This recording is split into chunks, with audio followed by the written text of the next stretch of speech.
องป้าน้องน่ะ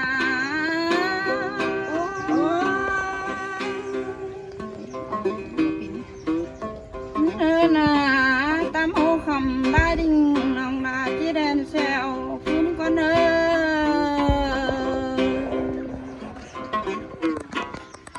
น้องแป้งจีสอความดีความยืนหนังปีแป้งนา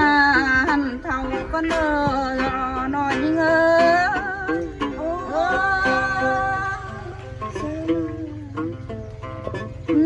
น่ะก็จะรักมันกลางแต่เนื้อปึ้งเปีย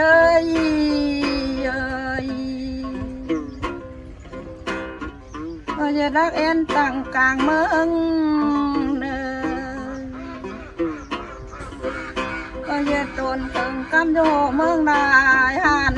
ปึ้งปีแป้งน้องน่ะ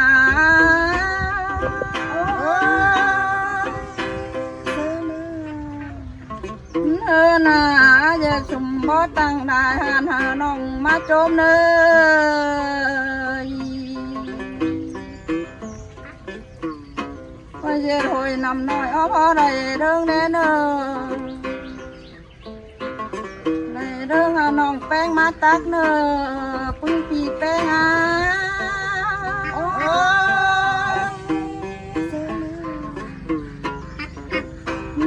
ยังไงก็เย็ดฟังได้มันเกิดร้านหาน้องมาตอมเนอหอมตอมน้องแป้งอยู่เต้เนอปึ้งปีแป้งน้อง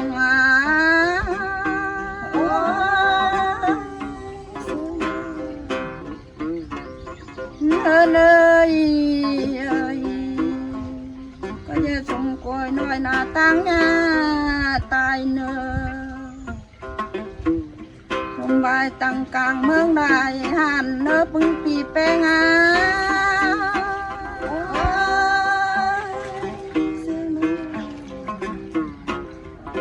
น้องก็เท่าบ่เต้าเนอเท่าข่าวเราบ่ฝ่ายได้เนอน้องย่าเปลี่ยนหายชักตื่นเริงเนอปึ้งปีแป้งน้อง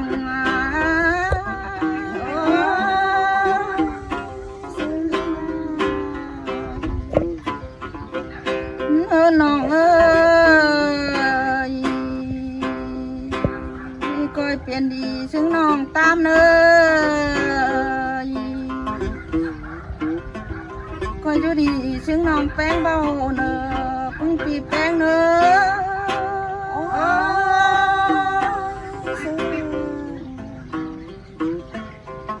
โอ้ยปึ้งปีแป้งเอ้ยน้องลาปีตึมแต่มันเท่าเนอก็ยืนกินข้าวลายหน้าเนื้อน้องก็ยืนกินป่าตั้งเมืองได้นำเนอปีแป้งน่ะ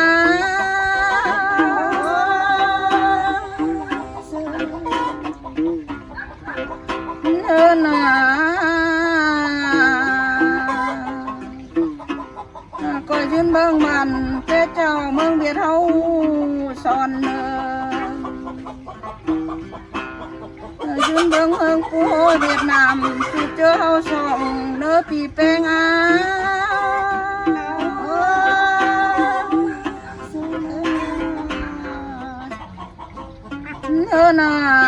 ยืนไปอินกว่าเจอกว่าโฟตรงรอเน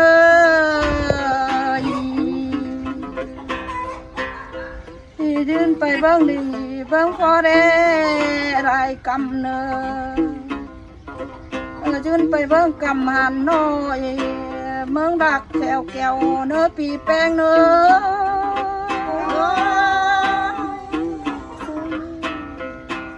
อน่ะยืนไปเบิ่งเมืองแทงจูโรรอมกำเน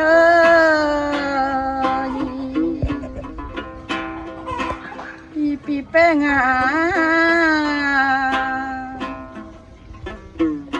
อันความโตน้องบลายดูน้อง ปุ้งปีแป้งตอนร้อนก็เนอหน่อยยิ่ง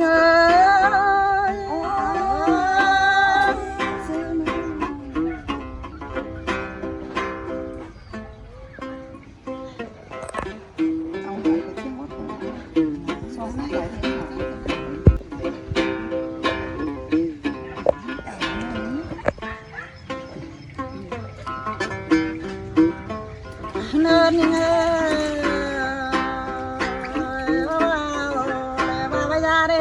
มานองอาติ้งนายโอ้ยเสียงก้นกันเนปีแป้งนองเฮ้ยนี่งาก็ว่าฟังเนรุ่นปัญญาโอ้ยเสียงก้นนายรอปีแป้งนองเฮ้ยนี่งาเนี่ยเด้อนั่นนี่เนื้อจุมาเนื้อน้องเป็งอ่ะโอ้ยมาทอดเยอะอุ่นเนื้อนี่งาน้องเป็งก็มันกับกะไรปีเนื้ออุ่นปัญญาโอ้ยซื้อมาอุ่นเนื้อนี่งา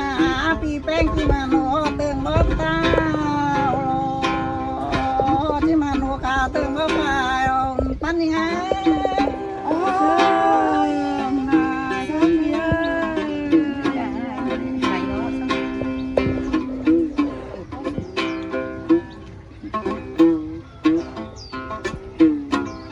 อุ่นเอิญนี่ไง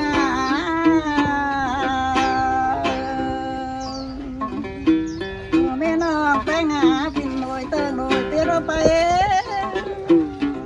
โอ้นอนได้หน้าเธอลาปีนาอุ่นเอิญนาพินโดยเติงโดยใกล้เก่าปันโดกว่าเสียแม่น้องแป้งปียาโอ้ซื้อข้ามเงินปีรอแค่นี้เพื่อนนี่เงยน้องแป้งหาวันนี้ตุ่มลงปล่อยป่าเนื้อชัวกาหุ่นเพื่อนนี่ไงโอ้ยเนื้อมาไม่ได้ค่อยนะสามารถท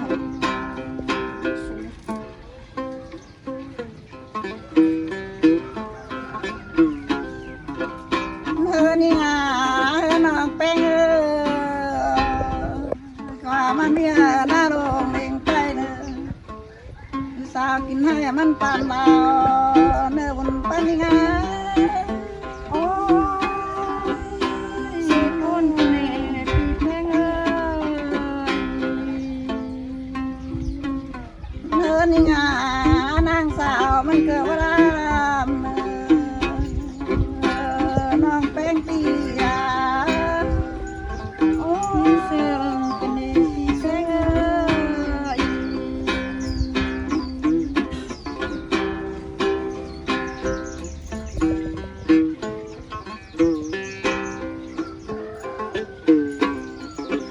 นี่งาก็ปีมาพวกแม่น้องหาก้อยมาน้ำอย่าหลอกเกินดู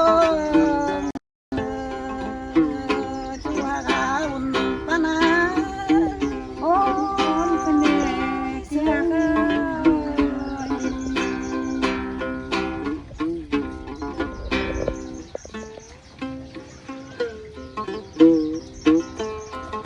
นเธอนี่งาพวกแม่น้องหาก้อยก็ว่าลงเป็นกว่าหน่อยมีคนกันเนปีแป้งเ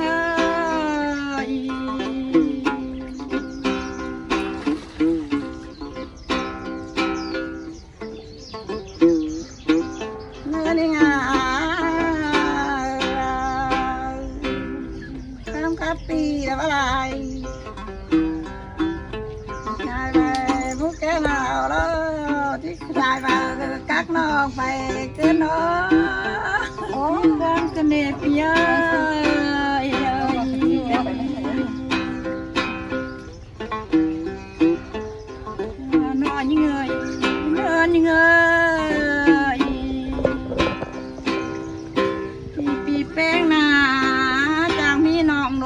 ปล่อยป่าละเนหุ่นปันยังไง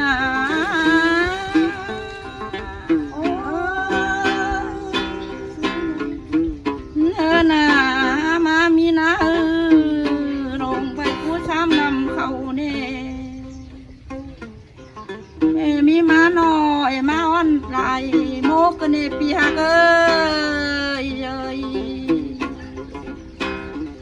มีโปรายไม่ได้ชนเป็นมากเนบนปันยังไง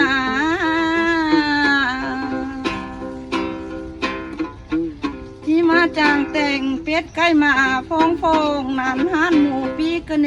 ปีแป้งเน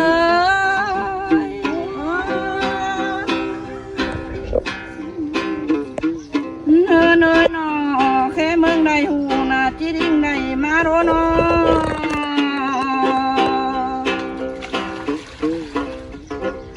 แค่สระหูจิริงชนใดขึ้นมาโร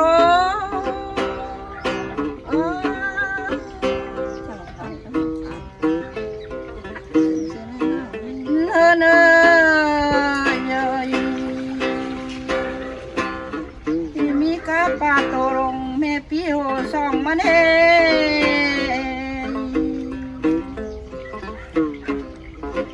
มีกาเป็ดไก่มาเด็กนอยังใช้ได้ปึ้งมานา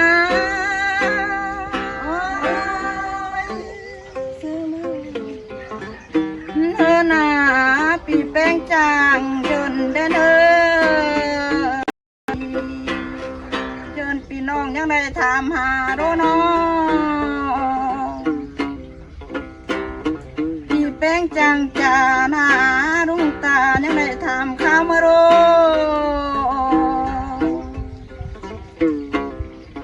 ที่ราชักจองบ่าวจันยังลิงยามเดิงมาโร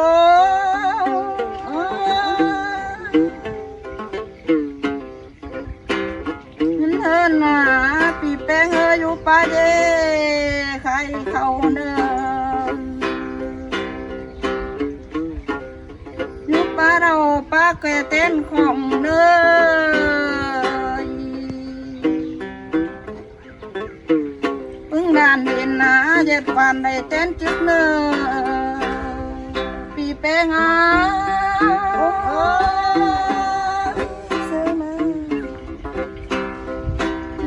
นาได้เปลี่ยนดีพื้นเลยบังแจงเนยก็เปลี่ยนอยู่หาวข่าวขันกับผู้ร้านฝ่าบีเน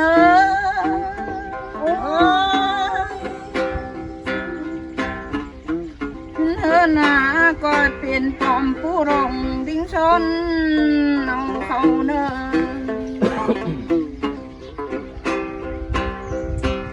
เงินบ่ได้ก็ดิ้งได้มาเนื้อปีแป้งเ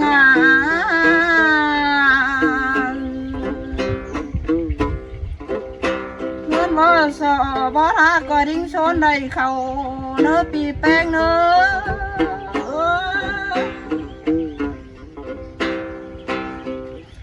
ปีแป้งได้30เงินเอาเมื่อฟ้าเงินเขาเนื้อเขาห้อยตีปีละเมื่อช้างเงินทางเนื้อปีเนื้อ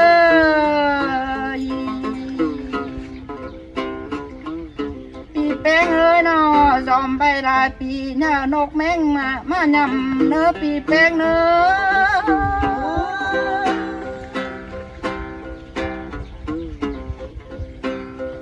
อนา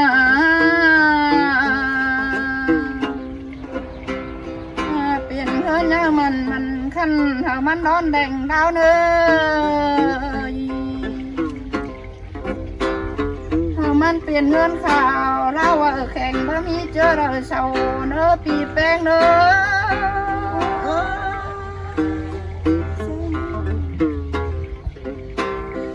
สามขอเจ้าพี่น้องเด้อครับตอนนี้ไอ้โจมเสาอ่างสมีเขาเนื้อไหลเขาแก่นะกินหลานเนี่ยไอ้นะหลานนะไอ้chính quả đáng đấy